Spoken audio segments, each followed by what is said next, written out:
കേട്ടില്ല. 3 അത് പ്രൊഡ്യൂസറിനെ ഡയറക്ട്ലി ചോദിക്കാണ്. 3 ഒരു നിങ്ങളുടെ ഒരു റിക്വസ്റ്റ് എന്താണ് അതിനെ പറ്റിയുള്ള എന്തെങ്കിലും ഒരു അപ്ഡേറ്റ് പൃഥ്വിരാജ് ഇവിടെ?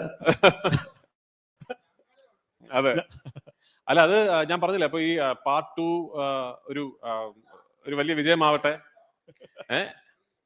നമുക്ക് 3 ഇതുപോലെയല്ല, കുറച്ച് വലിയ പടമാണ്. അപ്പോ അത് ഇതിനൊരു വലിയ മഹാവിജയം പ്രേക്ഷകർ സമ്മാനിച്ചാലാണ് 3 സംഭവിക്കുക.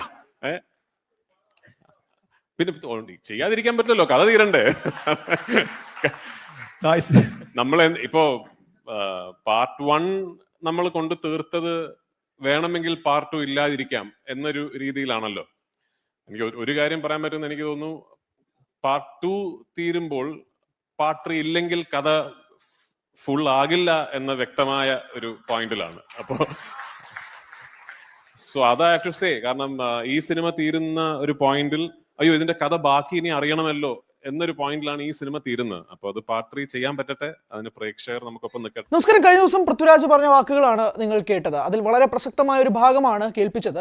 അതിൽ പ്രധാനമായും 3-ാം ഭാഗം ഉണ്ടാകും എന്നുള്ള കൃത്യമായ ധാരണയിലേക്ക് തന്നെയാണ് പൃഥ്വിരാജ് കൊണ്ട് എത്തിക്കുന്നത്. ഇത് എന്തുകൊണ്ട് പറയുന്നു എന്ന് വെച്ചാൽ, ആദ്യ ഭാഗമായ ലൂസിഫർ റിലീസായതിനു ശേഷം, അതൊരു വൻ വിജയമായതിനു ശേഷം മാത്രമാണ് 2-ാം ഭാഗമായ എമ്പുരാനെ പറ്റി ചിന്തിക്കുക പോലും ചെയ്യുക എന്നുള്ളത് പൃഥ്വിരാജ് പറഞ്ഞിരുന്നു. പക്ഷേ 2-ാം ഭാഗത്തിന്റെ തിരക്കഥ അല്ലെങ്കിൽ സിനിമ അവസാനിക്കുന്നത് 3-ാം ഭാഗത്തിലേക്കുള്ള ലീഡ് ആണ്. അതില്ലാണ്ട് ഈ കഥ പൂർണ്ണമാകില്ല എന്ന പൃഥ്വിരാജിന്റെ വാക്കിൽ നിന്നും ഒരു കാര്യം വ്യക്തമാണ്. എമ്പുരാൻ എങ്ങനെയായാലും അത് ഒരു പരാജയത്തിലേക്ക് മാറിയാൽ പോലും, അതൊരു വൻ വിജയമായി മാറിയാൽ പോലും, 2 സാധ്യതകൾ നമ്മുടെ മുന്നിലുണ്ടല്ലോ, 2 നമുക്ക് തള്ളിക്കളയാനും പറ്റത്തില്ല. അപ്പോൾ ഈ 2 സാഹചര്യത്തിലാണെങ്കിൽ പോലും പാർട്ട് 3 എന്തായാലും ഉണ്ടാകും എന്നുള്ള കാര്യത്തിൽ ഒരു വ്യക്തത ഇപ്പോൾ സംവിധായകൻ വരുത്തിയിരിക്കുകയാണ്. ഇത് എന്തുകൊണ്ട് പറയുന്നു എന്ന് വെച്ചാൽ, സാധാരണയായി നമ്മൾ ഇപ്പോൾ കാണുന്ന പല സിനിമകളുടെയും അവസാന ഭാഗത്തിൽ ഒരു പാർട്ട് 2 ലീഡ് ഉണ്ടായിരിക്കുന്നതായിരിക്കും അല്ലേ?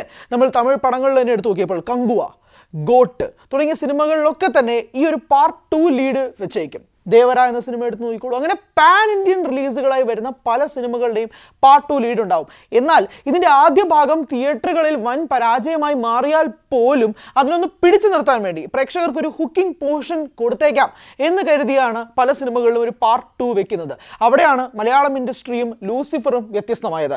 ഇതൊരു ട്രിലോജി ആണെന്നും ഇതൊരു 3 പാർട്ട് സീരീസിലാണ് ഈ സിനിമ വരുന്നതെന്നുമുള്ള നേരത്തെ പ്രഖ്യാപനങ്ങൾ ഉണ്ടായിരുന്നെങ്കിൽ പോലും ലൂസിഫറിന്റെ വൻ വിജയമാകാതെ ഇതിന് 2-ാം ഭാഗമോ 3-ാം ഭാഗമോ ഉണ്ടാകുമോ എന്ന് കാര്യത്തിൽ വ്യക്തതയില്ലായിരുന്നു. എന്നാൽ ഇതൊരു വൻ വിജയമായതിനു ശേഷമാണ് ഇത് കൃത്യമായ ധാരണ അണിയറ പ്രവർത്തകർ തന്നെ പുറത്തുവിട്ടത്. എന്തായാലും കഴിഞ്ഞ ദിവസം പൃഥ്വിരാജും ആന്റണി പെരുമ്പാവൂരും സ്റ്റേജിന്റെ അകത്തു നിന്നും പുറത്തു നിന്നും നടത്തിയ ഈ ഒരു വളരെ രസകരമായ സംഭാഷണത്തിനിടയിലാണ് പൃഥ്വിരാജ് ഈ കാര്യം തന്നെ പുറത്തു പറയുന്നത്. എന്തായാലും ടീസർ കണ്ട എല്ലാവരും വളരെയധികം സന്തോഷത്തിലാണ്. പ്രത്യേകിച്ച് മോഹൻലാൽ ആരാധകർ വളരെയധികം സന്തോഷത്തിലാണ്. കാരണം കഴിഞ്ഞ കുറച്ച് നാളുകളായി മോഹൻലാൽ എയറിലാണ് എന്ന് പറയേണ്ടി വരും. ഇപ്പോൾ ബറോസ് എന്ന അദ്ദേഹത്തിന്റെ സംവിധാനം മികച്ച രീതിയിൽ പോയിട്ട് കുട്ടികൾക്ക് എടുത്ത സിനിമയാണെന്ന് പറഞ്ഞിട്ട് കുട്ടികൾ പോലും തിയേറ്ററിൽ നിന്നും ഇറങ്ങി ഓടേണ്ടി വരുന്ന അവസ്ഥ എന്നുള്ള പല ട്രോളുകളും സോഷ്യൽ മീഡിയ കമന്റുകളും ഒക്കെ തന്നെ നമ്മുടെ മുന്നിലുള്ള ഉദാഹരണങ്ങളാണ്. അപ്പോൾ ആ ഒരു ഘട്ടത്തിൽ മോഹൻലാലിനെ രക്ഷിക്കാൻ ഒരാൾ വന്നേ മതിയാകൂ. ഇതേപോലൊരു ഇൻസിഡന്റ് ആണ് കഴിഞ്ഞ തവണ പല സിനിമകളും അദ്ദേഹത്തിന്റെ പരാജയമായി മാറിക്കൊണ്ടിരുന്ന അവസ്ഥയിൽ നേരെന്ന ചിത്രത്തിലൂടെ, ജിത്തു ജോസഫിന്റെ നേരെന്ന ചിത്രത്തിലൂടെ ബോക്സ് ഓഫീസിലൊരു തിരിച്ചുവരവ് മോഹൻലാൽ നടത്തിയത്. അങ്ങനെ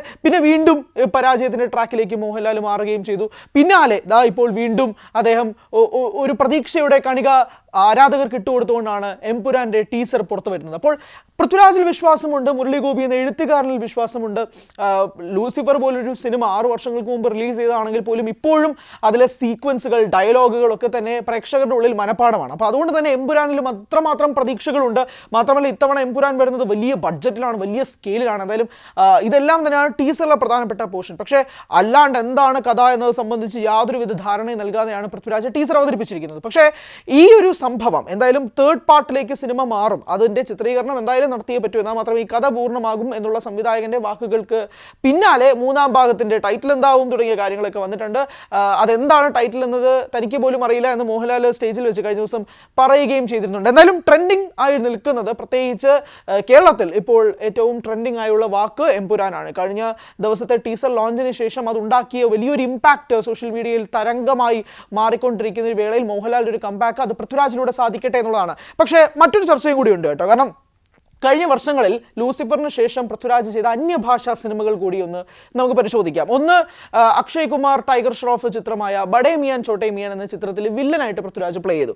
അതോടൊപ്പം തന്നെ പ്രശാന്ത് നീലിന്റെ സംവിധാനത്തിൽ പ്രഭാസിനോടൊപ്പം തന്നെ പൃഥ്വിരാജ് ഒരു പ്രധാനപ്പെട്ട ക്യാരക്ടർ സലാറിലും ചെയ്തു. ഈ 2 സിനിമകൾ നമുക്കൊന്ന് പരിശോധിക്കാം. ഇത് മറ്റൊന്നും കൊണ്ടല്ല, ഈ ടീസർ കണ്ടതിന് ശേഷം സലാറിന്റെ പല രീതിയിലുമുള്ള മേക്കിംഗ് സ്റ്റൈല് നമുക്ക് എമ്പുരാനിൽ കാണാൻ പറ്റും. അത് പ്രശാന്ത് നീൽ ഫിലിം മേക്കിംഗ് അതേപോലെ പൃഥ്വിരാജ് കോപ്പി അടിച്ചു എന്നല്ല പറയുന്നത്, പക്ഷേ അവിടെ പോയി അദ്ദേഹം പോയി പണിയെടുത്തിട്ടുണ്ട്, അദ്ദേഹം പോയി പഠിച്ചിട്ടുണ്ട് എന്നുള്ള പല സംസാരങ്ങളും സോഷ്യൽ മീഡിയയിൽ നടക്കുന്നുണ്ട്. അപ്പോൾ അതൊന്ന് ചർച്ച ചെയ്യണമെന്ന് തോന്നിയതും കൂടി കൊണ്ടാണ്. കാരണം സലാറിൽ അദ്ദേഹം വെറുതെ പോയി ചുമ്മാ അഭിനയിക്കുകയാണ് ചെയ്തത് എന്ന് നമുക്ക് വിശ്വസിക്കാൻ കഴിയാത്ത രീതിയിലാണ് ഇത് പ്ലേസ് ചെയ്തിരിക്കുന്നത്. കാരണം 6 വർഷങ്ങൾക്ക് ശേഷമാണ് ഒരു സിനിമയുടെ 2ാം ഭാഗവുമായിട്ട് അതിൻ്റെ സംവിധായകൻ തന്നെ എത്തുന്നത്. ഒരു തിരക്കേറിയ നടനാണ്.